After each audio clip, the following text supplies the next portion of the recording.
Sarva Vedanta Siddhanta Gocharam Tamagocharam Govindam Paramanandam Satgurum Pranatosmyaham.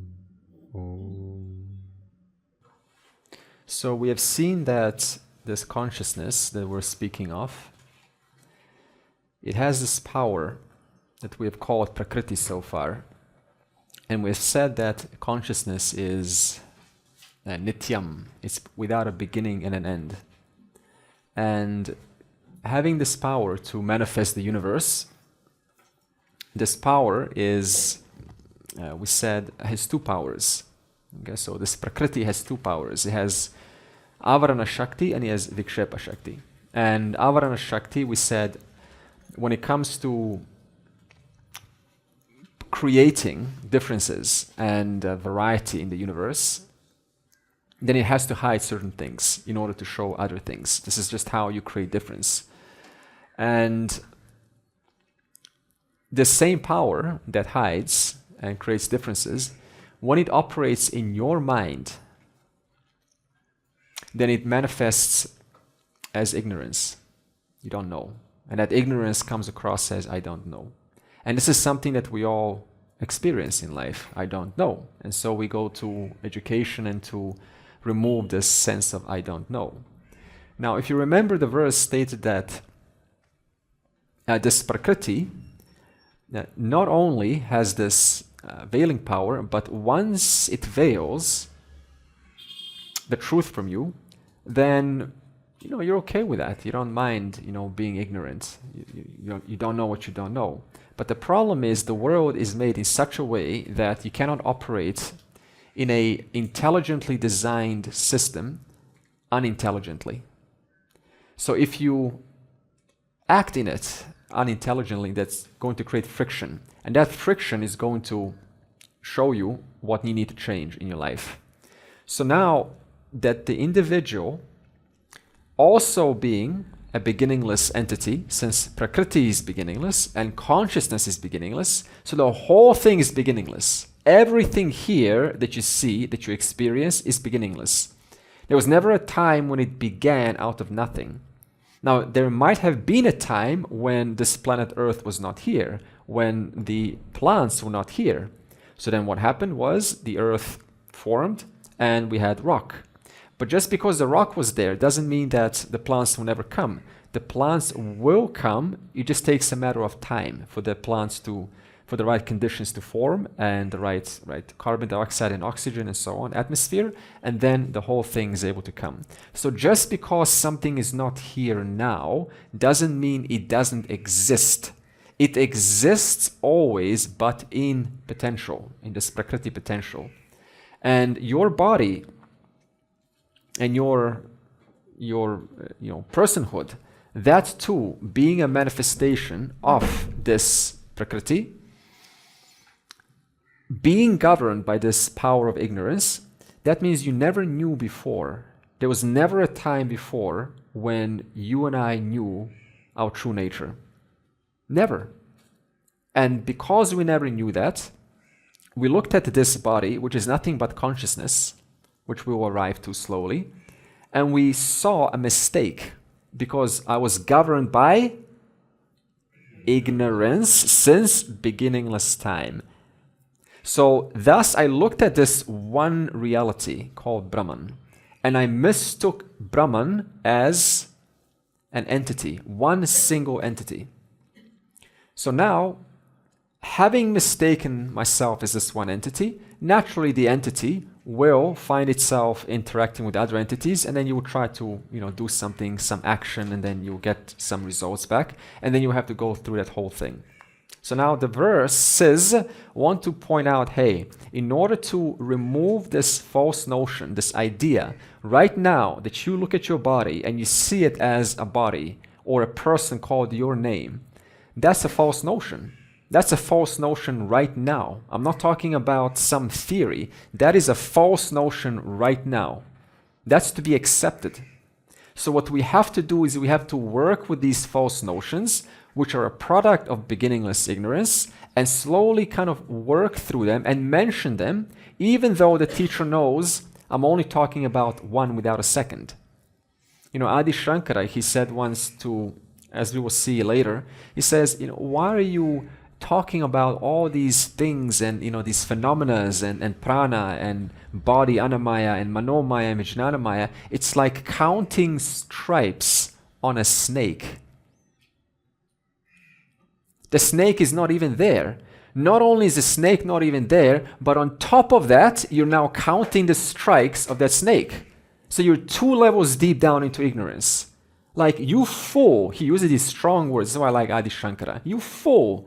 You spend your time talking about all these phenomena, body and mind and karma and free will and clairvoyance and siddhis and this and that. The whole thing is one without a second. You're just counting stripes on a snake.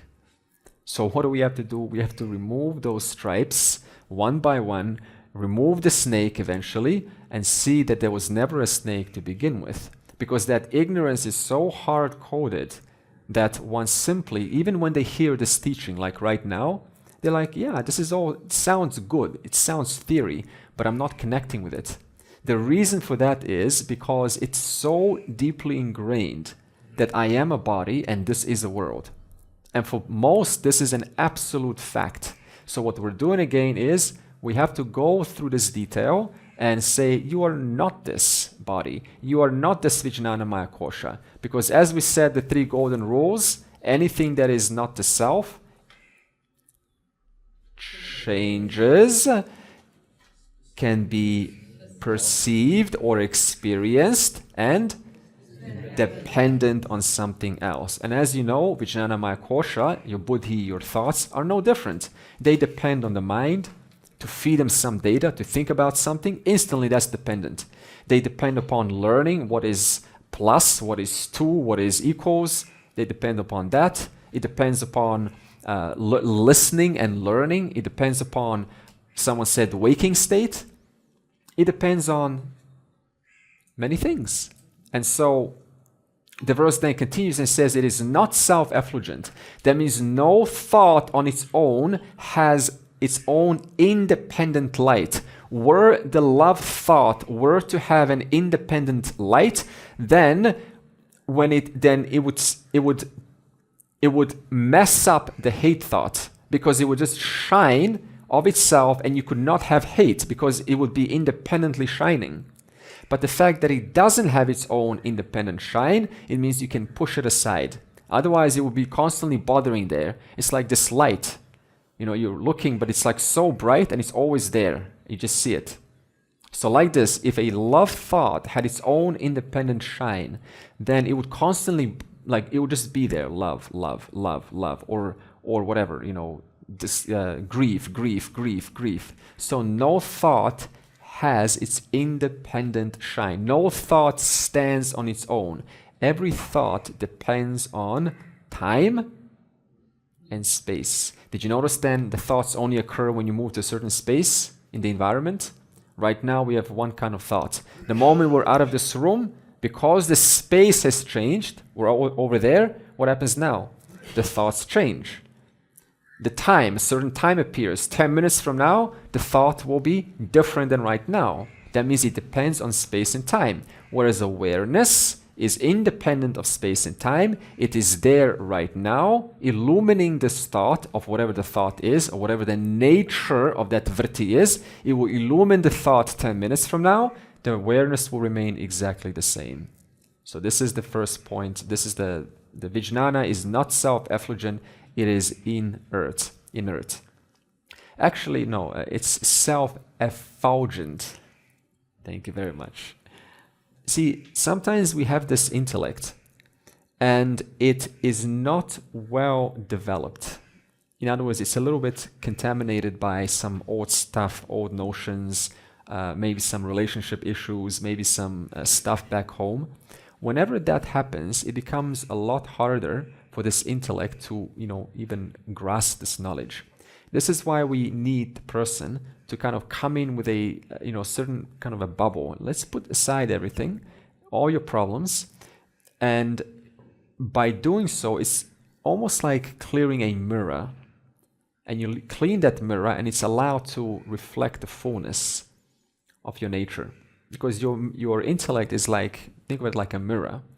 The clearer the mirror, the more it can reflect the sun. The dirtier the mirror, though the sun is shining, it's contaminated by all the little blotches on it. So it's very hard to make out the sun. Or even take an example of a bucket, and your physical body is like a bucket, and the water inside is like your subtle body, the buddhi. The water inside is the buddhi, and the sun is shining. Now, if the sun shines on a dirty water, then though you will still reflect that, you will still be able to absorb that sunlight, you won't be able to absorb it fully. So now if a bucket teacher says, hey, can you I'm talking about the sunlight, and I'm saying that to a bucket with muddy, dirty water. So there's two buckets, muddy, dirty water bucket and one very clear bucket. Now, who's going to have an easier time relating to that which I'm talking about, which is the sun? You see, obviously the clean water. So because of this, when we mention the buddhi, or we mention this consciousness being, for example, universal, or being one consciousness without a second, sometimes people resist this.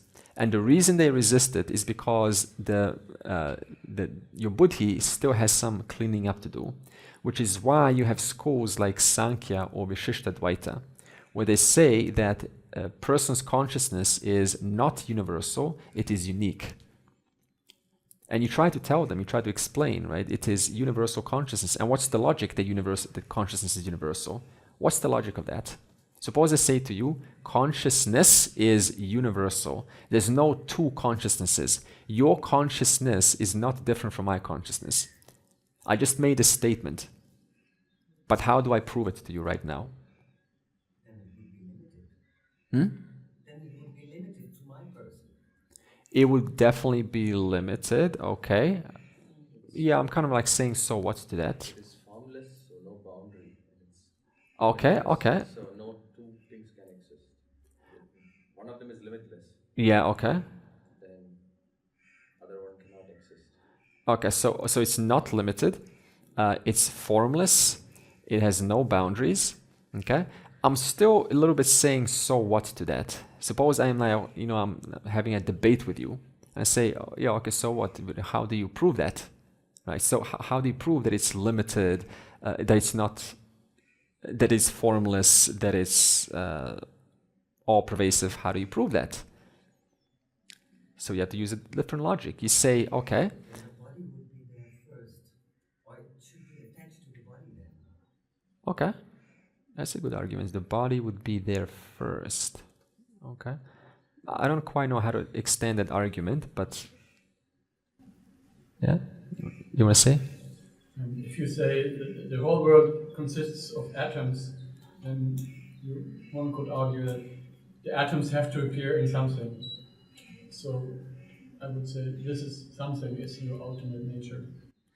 Okay.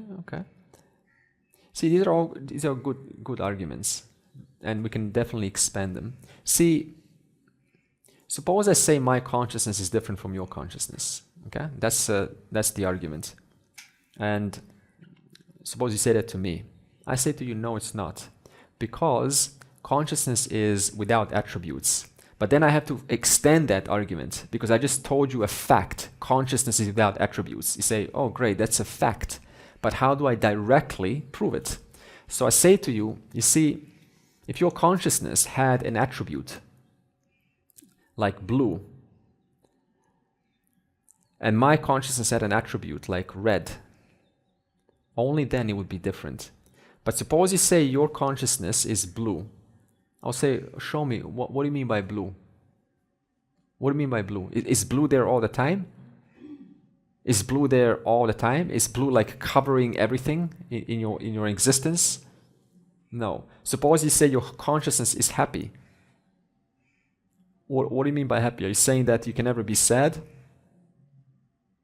So you can't be happy because that which is intrinsic has to be there all the time. Otherwise, happiness will be there all the time. So now, the only way you can say that your consciousness is different from my consciousness is you have to give it an attribute. But if you give it an attribute, I would then ask you, what attribute are you giving it? And then you have to answer me with a certain word. And then I will say to you, then is that what you said, is that present all the time? And you would say, no. Because if it were present all the time, you could not experience something other than that. You could not experience, for example, red, because you would be blue. If your consciousness was, give me some spiritual, pseudo words, divine. My consciousness is divine. Okay. Did you ever have a time when you felt not divine, like totally disconnected from the Lord? It's just a concept you learned. You learned that when you were a kid. Now you're just using new spiritual words and attaching them onto your consciousness. There was once upon a time when you didn't know that word, and then when you liked that word, developed a liking for that word, now I'm attaching that word onto consciousness. So that argument fails. Therefore, show me what attribute would you like to give to your consciousness right now. Please tell me. If you can't do it, and I can't do it either, then by definition, my consciousness is formless. It has no attributes. And your consciousness is formless. It has no attributes. A consciousness without attributes and a consciousness without attributes, it is one. What makes a difference between two things? It's an attribute. But you can't give it a single attribute. So whatever that awareness, consciousness and awareness, that are synonyms in Vedanta. Whatever that awareness that is lighting up your thoughts, that's the exact same awareness lighting up Andre's thoughts. Yeah, but that's a type of attribute. So we said reflected consciousness is that which expands and contracts, like the ahamkara. Oh, then I'm mistaken. Yeah, remember ahamkara? Just confined consciousness. So when you say consciousness does not have any attribute, what about Satchit Ananda? Was that a concept? These are defining words because the word consciousness is very vague. Yeah. So in order to describe, because you will be asking now sooner or later, what is consciousness? I haven't even described it, have I? So now to answer that, I have to use 3 very good words to describe consciousness in such a way that you directly are able to relate to it. But they are not attributes. They're not attributes. They're just defining words. For example, the moon, I would say is... for example, I have to use words to point you to the moon. I have to use round, bright, and up. Yeah, and white. Okay, so I used words to help you point to that which you already are. My consciousness is different from yours. And then you would ask me, how is it different, Andre? And then I would say, it is cheerful. I have cheerful consciousness. And then you would counter me and say, is it cheerful all the time? Yeah. Yeah. And how is it that you're able to even call it cheerful? Because you can only call something cheerful if you're other than that which you call it. Remember, you can only know something if you are other than what you know. Yeah, so, that's a double boo-boo, But then you can still say that your cheerful consciousness, which was having a bad day because you didn't sleep. Your cheerful consciousness because you were having a bad day? Yeah, because I didn't sleep, so that the day after, my consciousness was so low, I was not cheerful. But my natural state is still cheerful. Okay, then I have to argue and say, well, see, your intrinsic nature is that which is nitya. It doesn't die, it doesn't wane, it doesn't modify, it doesn't change. that which is real is true equally in the past, present, and future. It never goes up or down.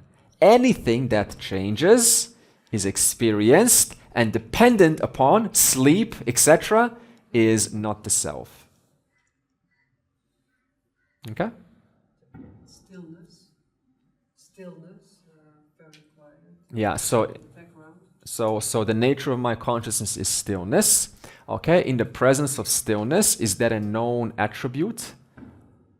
Do I know about stillness? I've had stillness.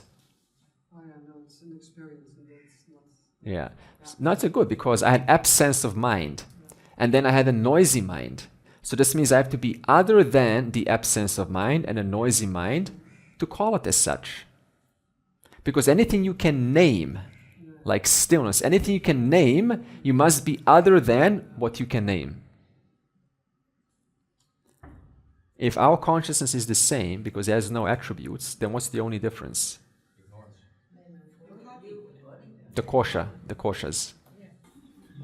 It is the same as or it is same? Your consciousness and my consciousness are same as or the same? They are same.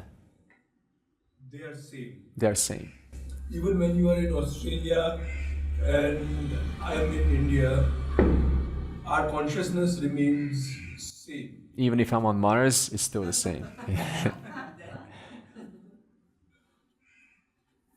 Because it's all pervasive. And it's always the same and it never has any attributes. Just like space. Space in a cup in India is the same attributeless space in Australia. So it's the same space because it has no attributes. The only thing that makes a difference, two things, is you have to give it an attribute. There will never be a time when your consciousness is different from God's consciousness or a Deva's consciousness or a Jivan Mukta's consciousness. It's one consciousness. It's that simple. And what prevents us from accepting that is, as I said, the mirror is a little bit dirty. So we have to do some sweeping. And that's just the natural part of life. That's the sadhana. So for argument, if there are no attributes, does it really exist? Yeah, so if there's no, excellent. So if there are no attributes, does it really exist? You can't prove that it exists, but you know it exists because it's self-evident. The fact that everything else is evident shows me there must be an awareful conscious being, which I cannot objectify. Let me simplify that. Suppose there's no mirror. There's no mirror and you've never seen your physical eye. An eye has no attributes of color or form. Do you have to prove the eye, the physical eye? You don't have to prove the eye. You prove the eye by the fact that everything else is evident in the presence of the eye. So look at this. Can I prove it? Do you have to prove that you're aware?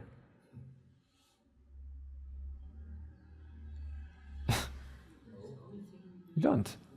It's evident. But where do you have to? What's not evident right now? Well, so many things are not evident. Like my hand. You see? My hand is now evident, and now it's not evident. So you have to prove the hand, but you don't have to prove your awareness. The fact that you are, the fact that you exist, the fact that you're aware. You see this simple understanding? The hand is an object that you can see and maybe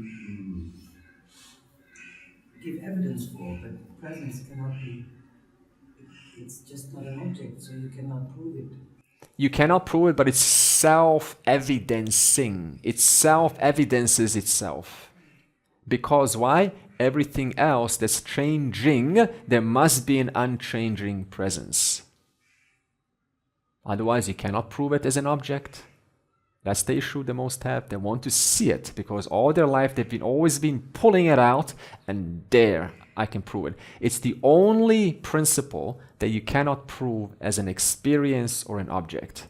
And yet, in the presence of it, every experience and object is proven. It doesn't take space because it's not, air in Australia, air here. Yes, it's the same air. Yes, it's connected, but it needs space because it's air. That consciousness doesn't. It has no space. Yeah. So see, space is. It's connected and it's dependent. Yes, good. So see, space is nothing but a name form for consciousness. It's a name and a form for consciousness. Space is just consciousness alone. It's the very subtle form of consciousness. This hand is nothing but consciousness. So everything is consciousness. But that's a good point.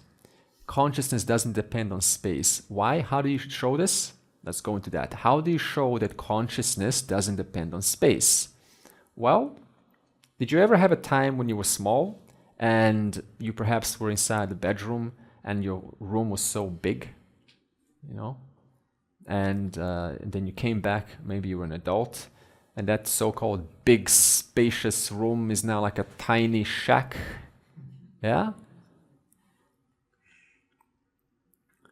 So that space depended upon a perception.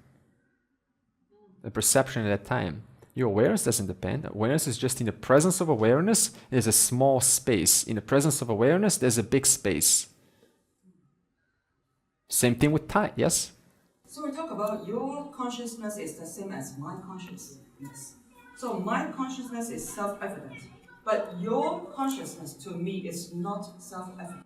It is by looking at the body as an alive being who's responding to you right now. I don't even know if that's true, right? I don't even know if you exist. I know I exist, but maybe this is a dream, right? The point is, even if it's a dream, you still cannot deny one fact, that I am. Right. I cannot deny the fact that I am, but I cannot know if you are. And that doesn't really matter, because all that matters is I know that I am. Okay. Yeah. Without you, there is no him. Right. But I don't know whether it is the same. Yeah. See, I know that argument, but it doesn't really matter.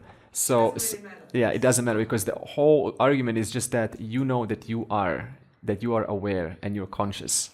But you still need another human being to show you this. My consciousness is attributeless and your consciousness is attributeless. So it helps in a sense that I can't attribute anything onto my consciousness and you can't put anything onto your consciousness. Therefore, our consciousness is one. Yeah. If it would be only you and it would be only me and we would have separate consciousness, it would have an attribute. You. It would have an attribute, yeah. You. Yeah. And I would have my consciousness would have me as an attribute. Yeah, but see, good. Yeah, but since consciousness is all pervasive, then we would see Navya everywhere. Yeah, but that would be the only explanation. Yeah. To say there are two consciousnesses. Yeah. Let me give you an example. So suppose you take, right, in the ocean. In the ocean, you have tall waves and you have short waves. Yeah? So what does that tell about the water? The fact that water can manifest as a very giant wave and a very shallow wave. What does that say about the water? Good. Water is independent of the size of the wave. What else does it say about water? Big wave, short wave. It's the same water, of course, in the tall and the short, just the form changes. What else does it say about the water? Big wave, short wave. Different manifestation of the same water. Different manifestation of the same reality. Tall wave, short wave, still water. What else does it say about water? Short wave, tall wave. Different attributes, like one's tall, one's short. If shortness was an attribute of H2O, then could that H2O manifest as longness? It's not a creation, it's just a momentary thing. It's not a real thing. So it appeared to be. It does appear to be, but what does it say about the water? Going back to the argument about attributes. The water doesn't change. There's not one Water is attribute. same for both short and long. It's like The form changed, but the essence doesn't change. Water is free of the attributes of long and short. If it was bound to the attribute of short, it could never ever take a wave that is long, and vice versa. So that which is attributeless is allowed or can take any shape and form without being bound by it, because it's always free by it. Make sense? So now do you understand what I mean by consciousness is attributeless? The fact that consciousness, being the substance of the universe, the fact that it's attributeless, it doesn't take on attributes, it can manifest as tall, as short, as planet, as flesh, as calcium, as protein, as iron, as gold, as air, as space, as fire, as time, as space, because none of those forms become attributes of consciousness. Thus, consciousness can manifest as anything without becoming anything simultaneously. Why else is it not the self? It's limited. In other words, it's limited by objects. In other words, it's limited by three factors. The Vijnanamaya in your body is different from Vijnanamaya in my body, different from Vijnanamaya in somebody else's body. So it's limited by the body. Anything that is limited, anything that is dependent upon a body is not the self. It is limited by time. That means you have to wait for a certain time for the Vijnanamaya to activate, to start to think. It's dependent upon an object. If it's thought A, it's not thought B. If it's thought B, it's not thought C. So it's not all pervasive. It's very limited to time, to space, and to object. Vijnanamaya is an object of perception. Again, the three golden rules: anything perceived is not the self. And Vijnanamaya is time-bound. Same thing. It disappears in deep sleep.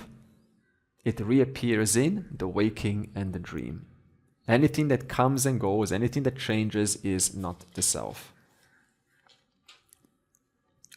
And it also ceases during the waking state. You know when? The Vijnanamaya, your intellect, ceases during the waking state. Do you know when? In times of meditation. In times of joy. Are you thinking? Are you calculating during happiness? So your intellect goes. And what is inside the intellect? The I sense, the I thought, which is always undergoing contraction and expansion.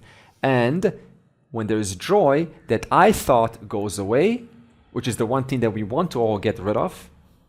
And therefore you want the joy to last forever, because it's so good to be without the Vijnanamaya Kosha, that sense of limited I. Verse 57. Ananda pratibimba chumbita tanuhu vratihi tama ujrmbita syat anandamaya priya adi gunakaha swa ishta artha labha udayaha punyasya anubhave vibhati kriti nam ananda rupaha swayam sarvaha nandati yatra sadhu tan brit matraha prayatanam vina. The Anandamaya Kosha is a modification born of tamas, priyamoda and pramoda are its triple qualities that arise on gaining of a desired object. For those who have done good deeds, it shines at the time of experiencing the punyam, that means the good deed. At that time, everyone who has a body rejoices well without effort, becoming that very Ananda itself. Put a little brackets there, very limited Ananda itself. Otherwise you're mistaking it for the absolute Ananda. What's everyone's motivation for living? Joy. Imagine if there was no such thing as joy. What a life that would be, huh? It would be an unbearable life. The only thing that makes us want to live from the yesterday's, challenges and so on, is the hope that I will gain joy when something happens. relationships are a big source of joy. That's why they're so popular in the world. There are, all forms of joy. There's entertainment. There's food, for nothing to be, ashamed of. There's no good or bad. The point is, every person, without exception, the king, the queen, the beggar, the servant, the master, finds their purpose in life. And though that purpose may be vague, it's always for the sake of having some joy, getting some joy out of life. Isn't this true? This is something so universally recognizable and so universally agreeable upon. It's probably the one thing that nobody can disagree with. You can be in a different school saying from Dvaita, and you can say Advaita is wrong and vice versa. You can argue all you want, but if you want an instant recognition, instant agreement, you just say this. Isn't it true that we both just want to be happy, be at peace? I say yes. And then you start the conversation from there. Now, why do you want to be at ease? Why do you want to be happy? Well, because it just feels so normal, so natural. So you move towards that which feels natural. You never move towards something that is unnatural. So if you're moving towards something that's natural, and I'm moving towards something that's natural, and not only is it happening in this time and age, it's also happened 200,000 years ago, 100,000 years ago, in every single civilization, in every single empire, and it will continue to happen in the future, then by definition, we're saying that we must all be pursuing one commonality here in countless different ways. But never mind how many ways, the point is we're pursuing one commonality. So now we have to investigate what is this commonality that we are pursuing. And before we go there, let's do a little inquiry. What is the source of happiness that is felt when it's there? What is its source? Where does that happiness come from?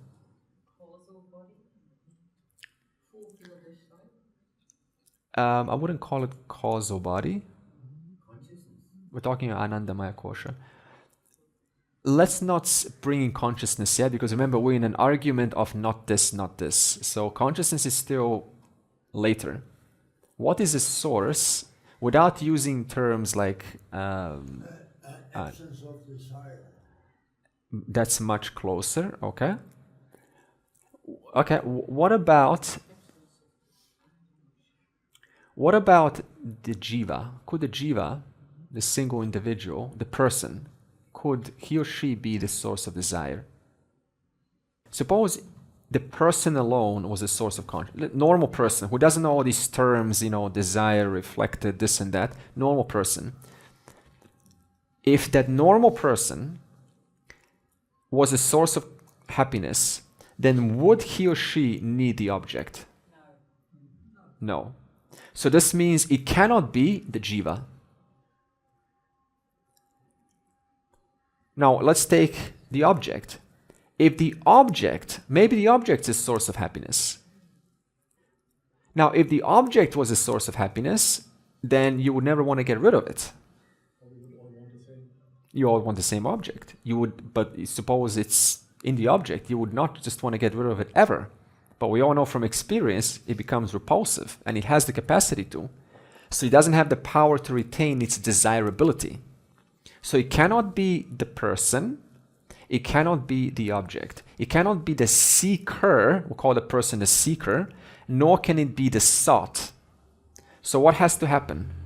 The seeker has to contact, through desire, obviously they have a desire, what the idea that will make them happy, that's what they pursue. So they pursue this desire, and when they gain the sought, when the seeker gains the sought, what happens is that momentarily collapses the seeker. In other words, it momentarily gives access to the Anandamaya Kosha. It gives access to a glimpse, a taste of who you are. And because it's so desirable and so pleasing to everyone, then we use the Vijnanamaya Kosha to now strategize how to get one more hit. That's what everyone does.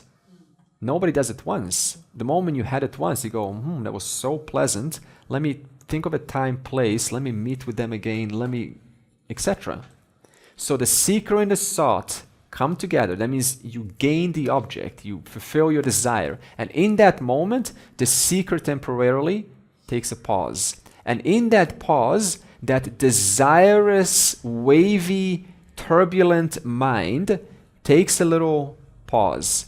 And now it becomes like a flat surface of a lake. And that flat surface of a lake is able to reflect that Anandamaya Kosha. Because the nature of Anandamaya Kosha is just happiness. Now what happens very soon is a new desire pops up. A new complaint. Oh, actually, I want it to be like this. Can you just squeeze me a little bit tighter? A new impression pops up, and immediately what happens to the mind? It makes the mind wavy again, and it can no longer continue to reflect the Anandamaya Kosha. Careful, I did not say reflect the self. I'm saying reflect the Anandamaya Kosha. So your mind is constant, when I say mind, your Vijnanamaya, your Manomaya, is constantly reflecting the light of the Anandamaya Kosha. The light, the Anandamaya, the happiness from the Anandamaya Kosha. But the reason why you don't experience the fullness of that joy, that happiness, is because of the disturbance. Just like looking at a wavy pond, which is reflecting the sun, and you try to see the sun and you can't see the fullness of it because of the disturbance of the wave, the mind. So then again, what do you have to do? You have to again strategize and again collapse the seeker for a moment and taste that Anandamaya Kosha. So that is covered, basically, when you're not happy, it's covered? When you're not happy, it's not covered. It's always shining, but it cannot manifest in the mind because of the waviness of the mind. We call it the Rajasic mind. That's why when you calm your mind down, it's able to, right, it brings just that natural cheer and joy.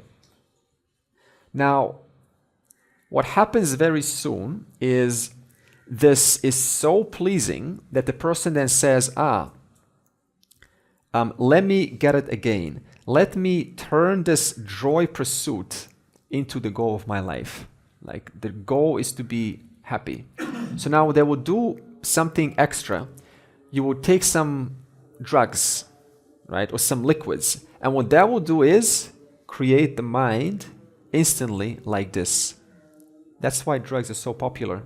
Because they still the mind. And when they still the mind, instant access to the Anandamaya Kosha. So now you see why they're so popular. Because everyone wants Anandamaya Kosha. We're not even talking about the self. We're talking about the Anandamaya Kosha, which is closest to the self. It's like the self, but it's not the self at all. It's the closest nature to the self, but it's nowhere near. It's not the self. So what is then, by definition, everyone in the world pursuing? They're pursuing the self.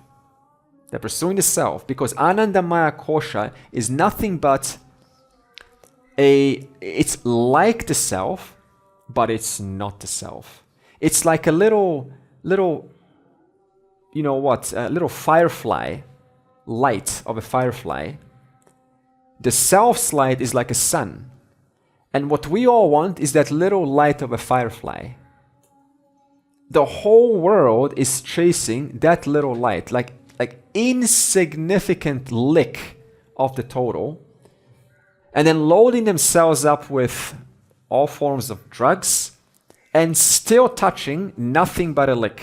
And then they say, oh, I've gained access, full access to that firefly, and it was experience of oneness. It was ineffable. It was infinite. It was indescribable joy. It was, I can't even give you the right words. The word infinite doesn't even do justice. It was oneness. You know what you're talking about? You're talking about a firefly. All that happened is you access the fullness of that Anandamaya Kosha, like you can also do in Nirvikalpa Samadhi, and then you say, I was at one with everything. But in actuality, you were only as a little speck, because that was just your Anandamaya Kosha, that was not somebody else's Anandamaya Kosha. So it was just a little block.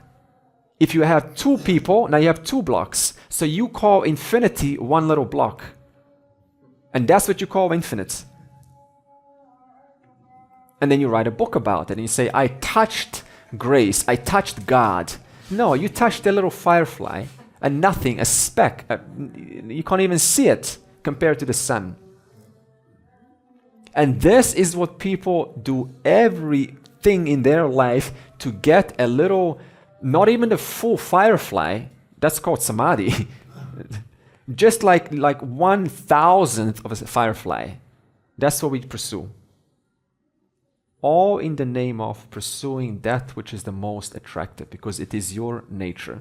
So now, taking this argument, what do you think we are really searching for? Because now this argument has let us know that every action that we are compelled, motivated to move towards, every goal we're moving towards, it is in the name of taking a lick of Anandamaya Kosha. So now, that costs you a lot of punyam and papam, right, in the process of getting it. So now, what do you think we're all really seeking? Are we seeking that Anandamaya Kosha, or we're seeking the freedom from the entity who has a constant need to taste the Anandamaya Kosha? Can you see the difference? Because that entity will do anything in their life, sacrifice so many things just to get a small itsy bitsy lick of that firefly. So what you are really seeking is not happiness. You're seeking the freedom from that little seeker who has a constant need to lick a firefly worth of happiness. Because that is an expensive pursuit. Your life becomes 99% of basically just strategizing and misery, all in the name of getting that 1% of a firefly. You see the kind of problems it creates? Pursuing happiness. And this is what we think. The purpose of life is to pursue happiness. Yes, you are pursuing happiness, but you're pursuing so much more than happiness. Happiness is a good direction, but it too can become something that stifles me, that puts me down, keeps me busy in this journey. What is the relation between Viveka Samadhi and Anandamaya? So this is going to now come in the next section. I'll answer it now. Nirvikalpa Samadhi gives you full access to the firefly. That's why it's so pleasing. In other words, Nirvikalpa Samadhi gives you full access to the Anandamaya Kosha. I describe it like this. Imagine entering Nirvikalpa Samadhi. Imagine now this is just one Anandamaya Kosha. Look at this. Imagine all the joys that the human being has ever lived in all lifetimes, that every single human being has lived in all time, all the joys and pleasures of all insects and plants, human beings in the infinite past, present, and the infinite future, and you put all those joys together into a grain of sand, and you put that grain of sand and you multiply it by an entire beach worth of joy. That entire beach still doesn't do justice to the total joy of entering Nirvikalpa Samadhi. And that's just one single Anandamaya Kosha. We're not even talking about Satchit Ananda. This is not Ananda of Satchit.